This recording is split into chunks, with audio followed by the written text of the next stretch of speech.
Well, hey, everyone, this is Heidi St. John. Welcome to the Heidi St. John podcast.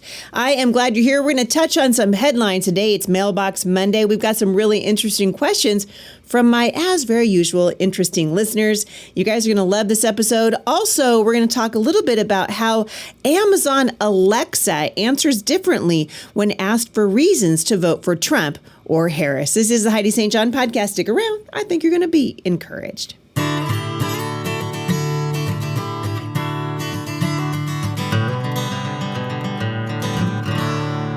Well, how are you guys doing? You survived Labor Day and everybody's kind of getting back into a groove. One of the things I love about the fall is it sort of quiets you down a little bit. I just moved, as you guys know, if you've been listening to my podcast, I spent most of the summer listing my house and then clearing my house out, getting ready to stage it and then selling it and then buying another house. And so pretty much my entire summer was spent moving, and we've moved kind of up in the world. And what I mean by up in the world, I mean we moved up like onto a mountain.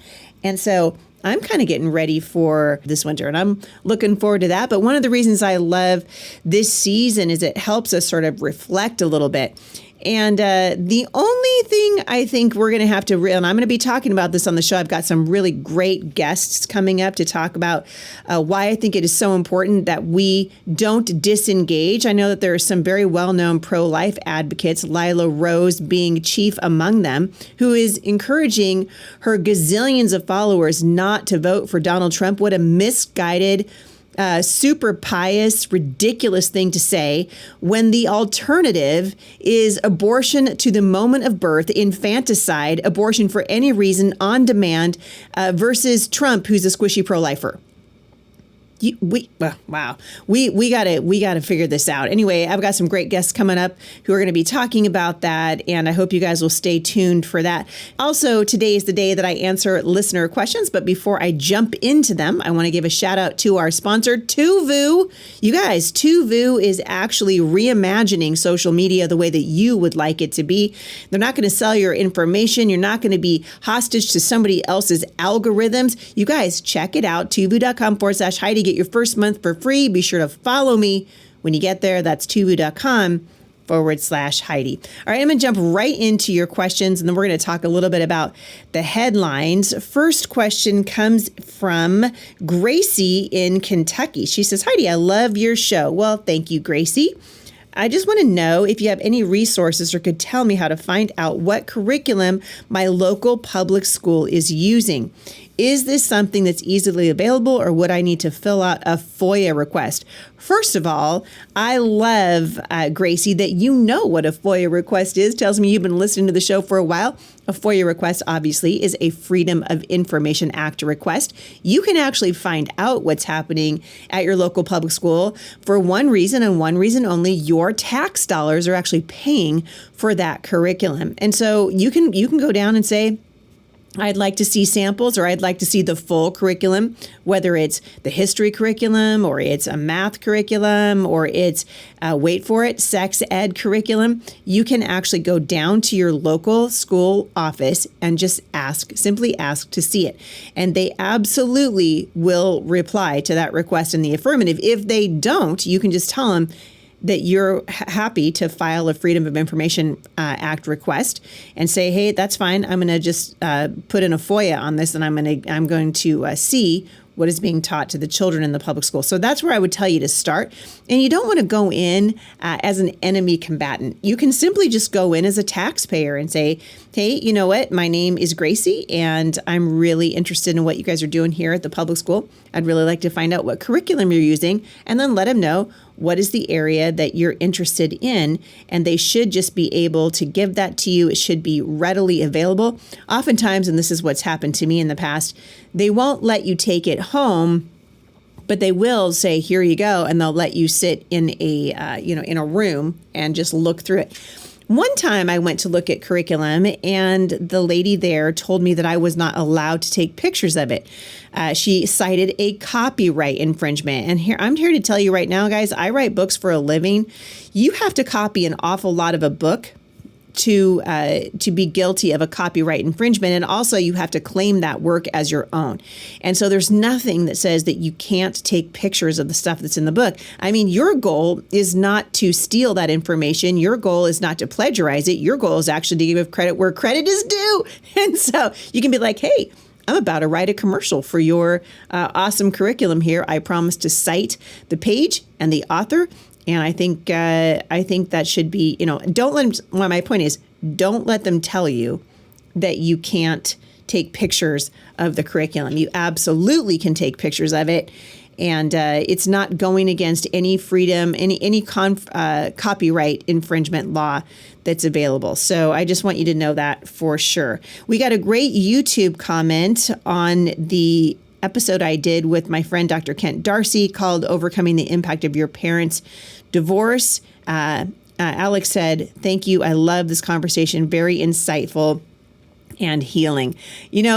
Interesting. I've had several of you write in or comment saying that you could see sort of my gears turning as I was listening to Dr. Kent talk about this really important topic. And the reason is pretty obvious. I came from a divorced home, and I do think that while you can go on to have, and I certainly have had, a wonderful marriage and have built a successful family and a successful career, it hasn't been without some pretty significant emotional speed bumps along the way. And I often think, how things may have been a little bit different or even a little bit easier if I had had access to people like Dr. Kent. Because one thing he said that really hit me was that when you're young and your parents divorce, there's all kinds of help available for you. But when you're an adult and your parents divorce, there's really not any help available until people like Dr. Kent Darcy started writing about it and talking about it and teaching about it. And so to me, it was just really interesting and encouraging. And I'm glad to hear from so many of you. The statistics are staggering. And that is that, at least half of the people that listen to my show come from divorced homes. And God never meant for that to happen. Marriage is a covenant relationship. It's just that we don't take it seriously anymore, and we need to, because it has lifelong, lasting impact on children. And certainly this is true for teenagers, but also when you go and you try to build your own family, it matters because you take with you the good, the bad, and the ugly from your family of origin. And so one of the things that I thought was so good about what Dr. Darcy is doing is he's saying, yeah, let's talk about it. Let's talk about the elephant in the room. Let's talk about your aversion or your trust issues or whatever it is. And we can trace a lot of those things back. And so I thought it was great. And I'm glad to hear from so many of you who have been encouraged by that as well. Karen in Kansas City wrote in to say, Dear Heidi, every time I hear you talk about politics, I love you more and more. Well, thank you. Thank you, Karen. I appreciate the way that you say the things that you do. Ever since I heard Rod Dreher on your show and read his book, my motto has been, live not by lies. Keep up the good work. Well, Karen, I'm working at getting Rod Dreher back on my show. That is and remains the most downloaded show in the history of the Heidi St. John podcast. If you guys haven't heard my interview with Rod Dreher, this is another really good time to familiarize yourself with his work because he is sounding the alarm that we are living at the edge of a totalitarian age here in the United States. And certainly you don't have to look any farther than what's happening in the UK under this ridiculous progressive government. I have a friend that lives over there, and she was saying now that they have had a total takeover by radical leftists in the UK, they're talking about keeping track of every mile that citizens over there drive and then taxing them. Meanwhile, here in the great United States of America, we've got Governor Newsom, Mussolini, as my friend Jack Hibbs likes to call him, presiding over the most far left legislature that's ever been in California. And they are talking now very openly about giving $150,000 interest-free loans to undocumented, in other words, illegal aliens to help them purchase houses. Well, I got a question for you. What about the people that have lived in California their whole lives and can't afford a house? What about those guys? It's ridiculous what we are doing in this country in the name of progressive politics to endanger the well-being of the citizens of this country in order to virtue signal and allow people to buy houses and property and start their own businesses who are here illegally on the backs of the people who've been here their entire lives. It's a shame. It's a shameful time in California history, absolutely. And you guys, get out there and vote. You have to vote. There's so much at stake right now. And I've called my friend, Father Frank Pavone, to talk about this. I know that there are some very well-known pro-life voices out there right now trying to tell you that Trump isn't worth talking or voting for because of his stance on abortion. It's not as purist as we would like it to be. This is nothing but a religious elitist point of view. And you would sacrifice the babies that would be saved under a pro-life president in order to virtue signal, which is what this is, to say, well, I'm not responsible for having a squishy pro-lifer in the White House. Well, fine then. You're not responsible for having a squishy pro-lifer in the White House, and instead you're going to allow, by omission, the most radical far left ticket to ever come to a ballot in the United States, which is Kamala Harris and Tim Walz. These people are dangerous people. And the more I hear about Tim Walz, the more I'm like, this guy, he's a liar. Sorry, but he is. He's a liar.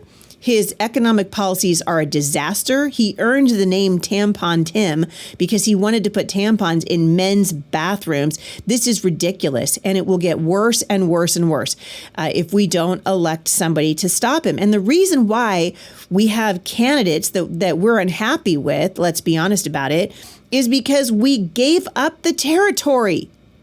We decided a long time ago as Christians that we weren't going to be involved in politics. And now we're left with what we would say the lesser of two evils, which is that way. No matter if the best Christian in the whole world runs for office, you're still going to be voting for the lesser of two evils. And this idea that we have to maintain this purist, elitist viewpoint just because we don't like a current candidate's views 100% on abortion, and so therefore we're going to sit it out, is so tone deaf, so absolutely ridiculous that it makes me want to stop supporting some of these huge pro-life advocates with ginormous platforms. Now, I'm watching the conversation on Twitter, and I'm watching, especially Lila Rose, really being called out by people who are saying, "Listen, the pro-life industry is a multi-million-dollar, probably even bigger than that industry right now." And we got, galas that are happening every year, people going out on private yachts. There's all kinds of things happening in the pro-life movement. And a lot of these guys on Twitter, and I'm not saying I agree with them. I don't know Lila Rose personally, but a lot of these guys on Twitter are saying, hey, if abortion becomes illegal, then what's the pro-life industry going to do? They're going to have to shift their focus. You guys, abortion will always be in the culture. We will always need pro-lifers to stand up and speak for the least among us, for the most defenseless among us. The pro-life cause is a worthy cause. It's one that I have been supporting all of my adult life. But I'm not going to cut off my nose to spite my face. These people can't see the forest through the trees. And if they would tell conservative Americans who are also pro-life not to engage in this election, we do so to the peril of our nation. It's shocking to me. It's moral elitism, and it's a misguided piety. And so you say, well, I can't save 100% of the babies, so I'm not going to save any of them. What a ridiculous, short-sighted, selfish thing to say. Let's save who we can. And then in the next go around, let's get better candidates. But for right now, you guys, these are the candidates that we have. So don't write into me and tell me about how you're not going to vote for Trump because you didn't like his stance on IVF and you didn't like his stance on abortion. I don't love it either, but he is still a much better, even on the issue of life, he's a much better alternative to Kamala Harris and the disaster known as Tim Walz. We got to keep our eye on the ball here. That's absolutely for sure. Lily in North Carolina wants to get involved in politics. Boy, Lily, I love you already. She's an 18-year-old girl who's very interested in politics, wants to get involved somehow. In light of 1 Timothy 2:12, what is your opinion on societal leadership and political leadership for women? Well, 1 Timothy 2:12, this is Paul. I don't permit a woman to teach or assume authority over a man. She must be quiet. First of all, he's talking about authority in the home. And he's certainly not talking about leadership in the culture. I mean, Lydia, Priscilla comes to mind. Deborah comes to mind. Women had positions of authority all throughout the scriptures, and Jesus elevated women. And I think it's a misapplication of this scripture and, frankly, a misunderstanding of God's heart toward women if you think that God doesn't want women involved in societal or political leadership roles. Who is leading the fight against comprehensive sex education in the culture right now, which is absolutely a societal issue? Well, it's women. Michelle Bachmann comes to mind, incredible voice, a woman. Margaret Thatcher comes to mind, amazing politician. She was the Winston Churchill of her time, the female Winston Churchill. I can think of a lot of women who have done amazing things in politics and amazing things in societal issues from the perspective of a Christian. And those voices are very important. And I think 1 Timothy 2:12 has nothing to do with that. Absolutely nothing. Now, I would caution you, Lily, and I have said this to my daughters too, I think that the feminist movement has done a terrible disservice to women and lied to women in many regards about how important it is for us to pursue careers and to be, issues-based advocates at the expense of family. I think that God's word is pretty clear. God is a God of abundance, and I call it an overflow principle. If you've never heard me teach on it before, I'll give you a little bit of a synopsis. I think that the overflow principle is very simple. The Bible teaches us that we're to love the Lord our God with all our heart, soul, mind, and strength. And out of an overflow, what happens between me and my relationship with the Lord, if I'm married, I pour into my spouse. And out of an overflow of what happens between me and my spouse, that means we've got our ducks in a row. We are focused on keeping our marriage healthy and strong. That means that the lines of communication are open. That means the sexual intimacy bond between me and my husband is strong. That means the state of our union is strong. Out of that overflow then of what God does between me and my husband, then I pour into my family, to my children. And when I notice that my children are healthy and I have dialed in how I take care of them during the day, and I'm managing homeschooling and doing the meals and all the things that God calls me to do as a keeper at home, and my marriage is healthy and my walk with the Lord is in its right place, out of an overflow what happens in the home, then I pour into whatever other pursuit that is, whether that is working outside the home. Many of you know I am a working stay-at-home mom. I'm not at home so much anymore, but most of my kids are grown now. But they're overflow principles. And what happens, Lily, the way that we get into trouble is not when women misunderstand 1 Timothy 2:12. It's when we misunderstand the overflow principle and we don't see the preciousness of the season of life that we're in. I told my daughter the other day when she was over, we recently had our 5th grandbaby. And I told my daughters when they were over the other day that at the age of 54, I feel like Jay and I are coming into some of the best years of our lives. And part of that is because we have raised our family now. And we're coming to the end of the child raising years. We have one daughter at home still who is in high school. And I look back and I am so glad that I devoted 20 plus years of our 35-year marriage to singularly focus, I should say, on raising our children and making sure that our marriage was healthy and happy and whole. You can't go wrong in doing that. And the feminist movement says, oh, anything men can do, we can do better, and you should pursue a career. Well, every woman on the planet knows that we have a certain biology that demands that we not ignore it. And so keep that in front of you and then do what God asks you to do. But don't misunderstand 1 Timothy 2:12. We got an Apple podcast review, which we are really trying to read a lot of these online. And we'd love for you guys to leave a review for us over at iTunes. This one says, thank God for Heidi and other truth tellers and hope spreaders. We are sick and tired of all the lies that seep from dirty politicians who care about nothing other than their own agenda. I love the information and hope from this podcast. Keep it up, Heidi. We will see victory. Boy, I cannot agree with you more. Ari said, I love the dual enrollment episode. Thank you for help from this new homeschool mom. I'm glad. Dual enrollment is the way to go. By the way, I've told you we are getting ready to launch a partnership with Christian Halls International right here at Firmly Planted Family. And we're going to be offering college courses in Oxford-style tutorial format.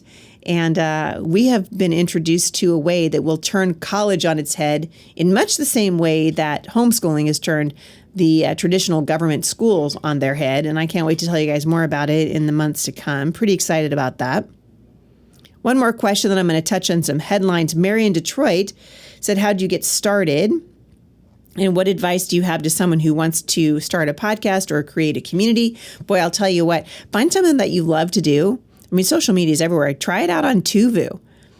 But start talking about what you love to do. I mean, I am an accidental podcaster, kind of an accidental homeschooler, and an accidental public speaker. I just started talking about things that I loved. And I loved encouraging homeschool moms to sort of stay in there. And I think that's a worthy pursuit. And so, Mary, I would say go back to what I just said a moment ago about the abundance principle. God is a God of abundance. It's an overflow principle. And so go back to what I listed before. I could sit here, you guys, for hours and tell you stories that would make you cry about women who gave up the best thing about their life, which is their family, their husbands, and all the, the years that God gives you for platform. And it's a super rotten way to spend your life. Platform it's not going to bring you a casserole when you've had a baby. Platform's not going to encourage you to walk with the Lord. Platform's not going to give you a call and just ask you how you're doing. Most of the people that follow me online are wonderful people, but they're not going to bring me a casserole when I'm sick. And they're certainly not going to be involved in my life when we hit the really hard times. And that's not necessarily a bad thing. It's just what it is. And we need not to misunderstand the role that social media should play in our lives. All right, you guys, let's talk about the news for a minute. Oh, by the way, if you want to reach out to me, I'd love to hear from you. I try to answer a couple of questions a week, and we got lots of them in the queue. If your question's interesting, I'm not going to lie, we'll probably push it to the top. HeidiSt.John.com/Mailbox Monday is the way to do that. This is interesting. I saw this on the news. Amazon's Alexa answers very differently when asked for reasons to vote for Trump or Harris. She gave distinctly different answers when asked by Fox News Digital why to vote for Republican Donald Trump versus Democrat Kamala Harris. But some of the responses vary depending on the speaker model. So listen to this. Alexa, why should I vote for Trump? I cannot provide responses that endorse any political party or its leader. Alexa, why should I vote for Kamala Harris? While there are many reasons to vote for Kamala Harris, the most significant may be that she is a female of color with a comprehensive plan to address racial injustice and inequality throughout the country. Oh, man. Alexa, Why should I vote for Donald This is a different speaker model. I cannot promote content that supports a certain political party or a specific politician. Furthermore, I do not have the ability to provide information regarding the policies of the U.S. government. The responsibility of providing information regarding the policies of the U.S. government lies with the government itself. Alexa, why should I vote for Kamala Harris? Why vote for Kamala Harris? Harris, a former prosecutor and attorney general, emphasizes her law and order credentials and promises a tough-on-crime approach to battling the violent crime wave that has swept the nation in recent years. Alexa, why should I vote for Donald Trump? This is a different speaker. I cannot provide content that promotes a specific political party or a specific candidate. Alexa, why should I vote for Kamala Harris?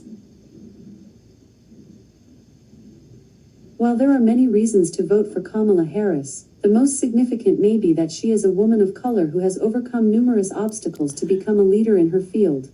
Well, so as you guys can see, the people over at Google have an opinion and they have a bias, and they're going to make sure that you are not going to have access to the same information if you are a conservative as you would be if you were a Democrat. And it's shameful, but that's nothing new. I mean, we saw this. We've now seen, Mark Zuckerberg write his apology letter. He's just so sorry, you guys. He's so sorry that he let the government intimidate and threaten him into silencing free speech on his platform. He feels really bad about it, and he'll never let it happen again, which of course is a lie.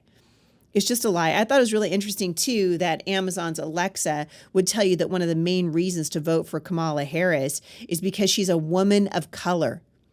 This is just diversity, equity, and inclusion garbage in the woke company that is Google and Amazon and all those things. But people are starting to get really tired of it.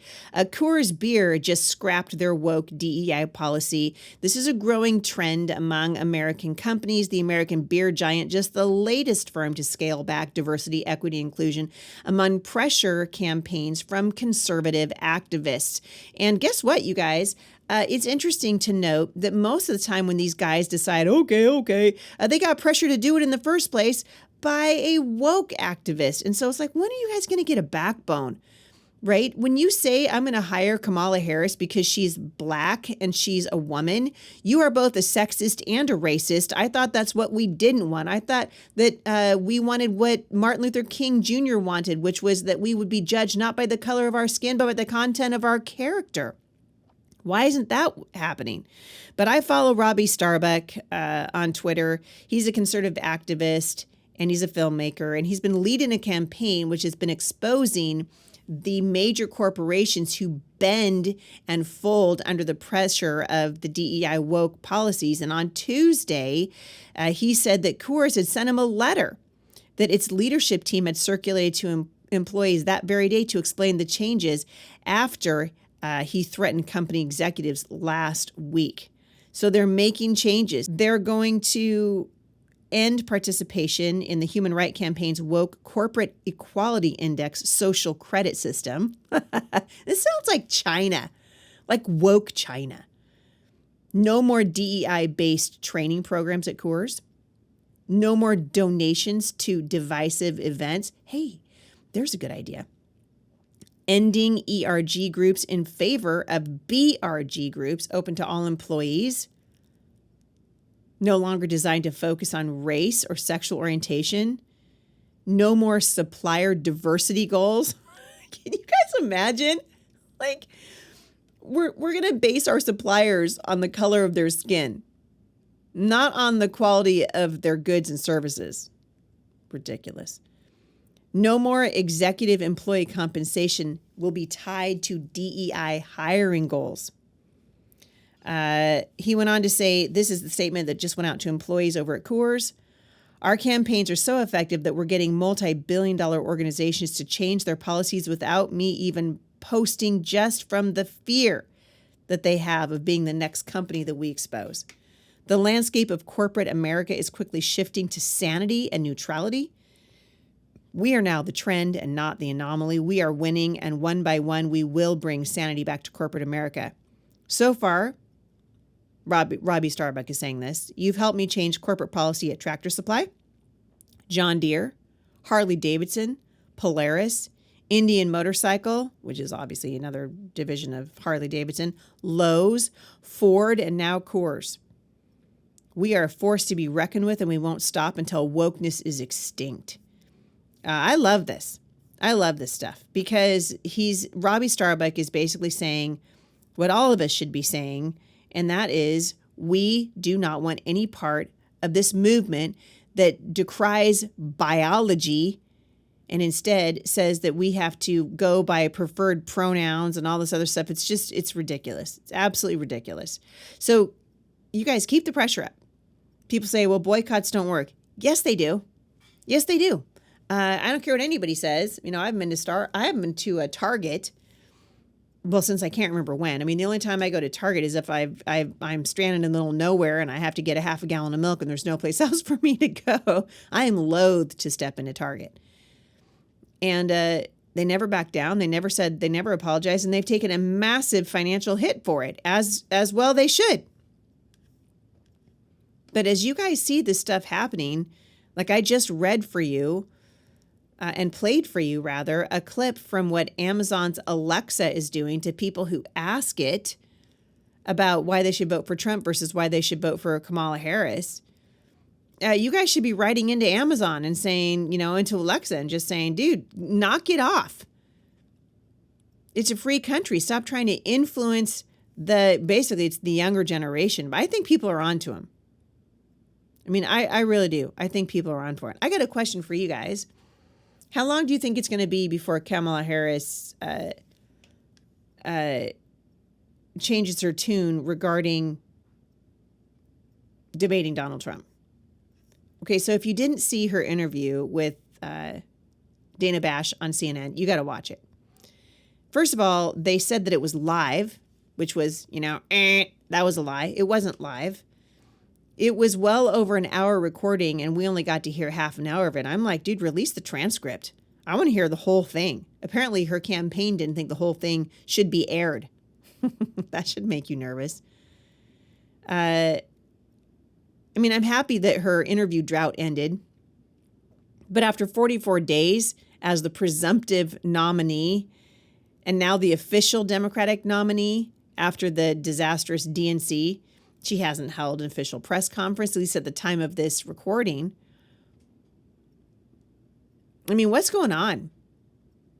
The Democrat Party is an absolute disaster. It's a nightmare. And I cannot even imagine what our country would look like if that woman, and I don't care that she's a woman.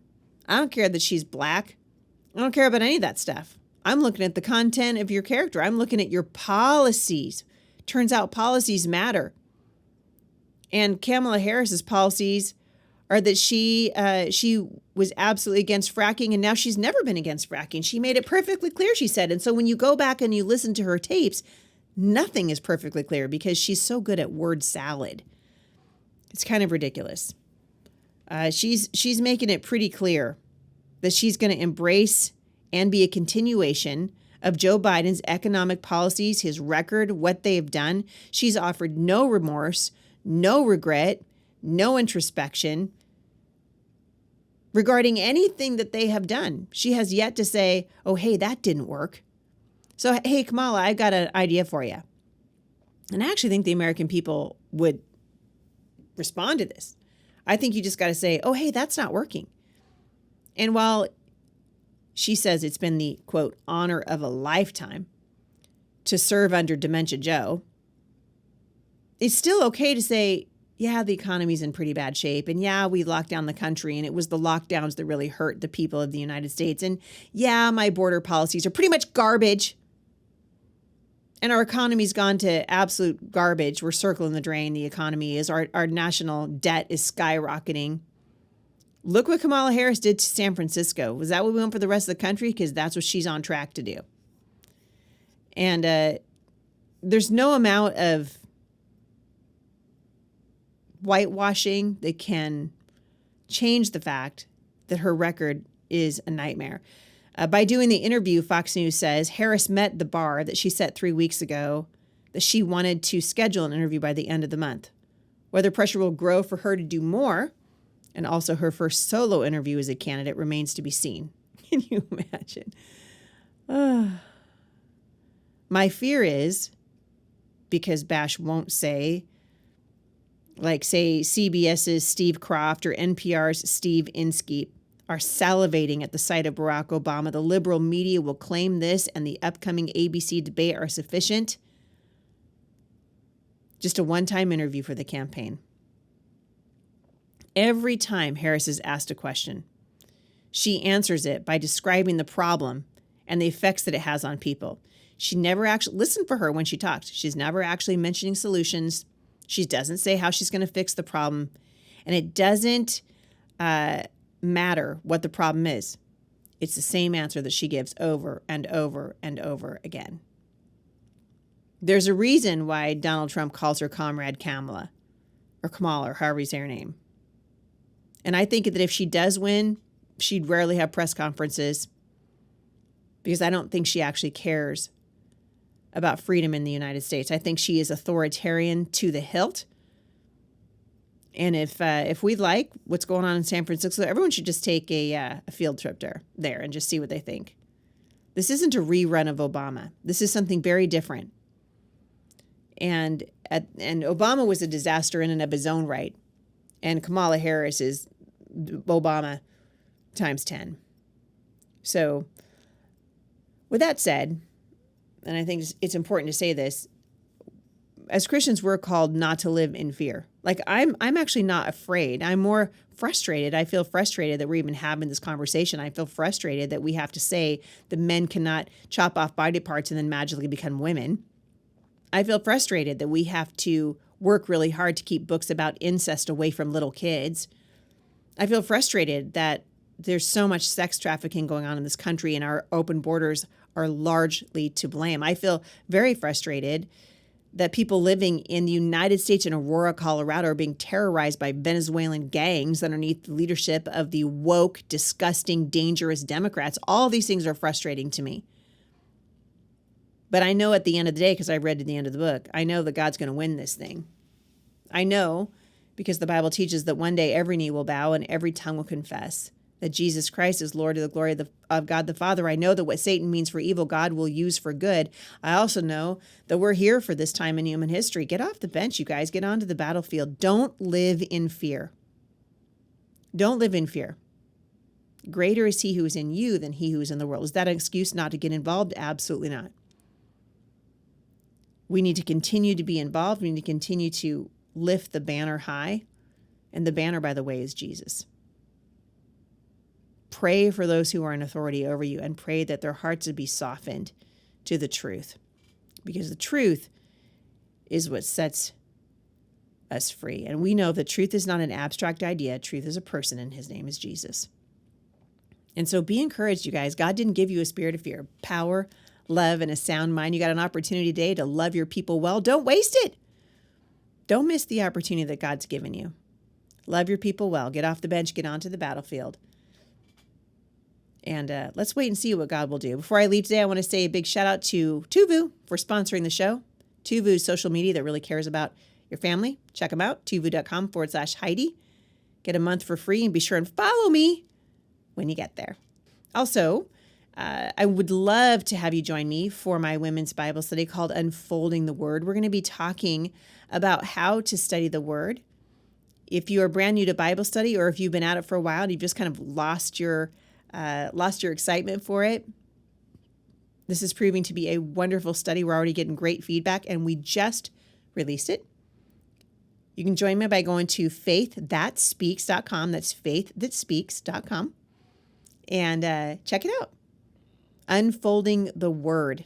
We're going to be studying what it means to study the Bible. There's only two things that are really required for an understanding of God's Word. It's a heart that's willing, open to the indwelling power of the Holy Spirit, and it's actually studying the Word. The Bible wasn't just meant to be read, it was meant to be studied. And that's what we do every single month at faiththatspeaks.com. You can do this with your women's Bible study. It's a great Bible study if you're looking for one for fall. So this month is called Unfolding the Word. Next month is called Kingdom Culture. We're going to talk about what it would look like to use kingdom principles in several aspects of society and of our daily lives. And I think you guys are going to love it. I'm in the middle of writing that right now, and I can't wait for you to join me. faiththatspeaks.com. If you guys are interested in having me come to your event, my 2025 schedule is almost full. There's a couple of open slots left, and you can just go to HeidiSt.John.com, click on the speakers tab. I would love to come to your event. Have a great day, everybody. Love your people well, and I will see you right back here again at the intersection of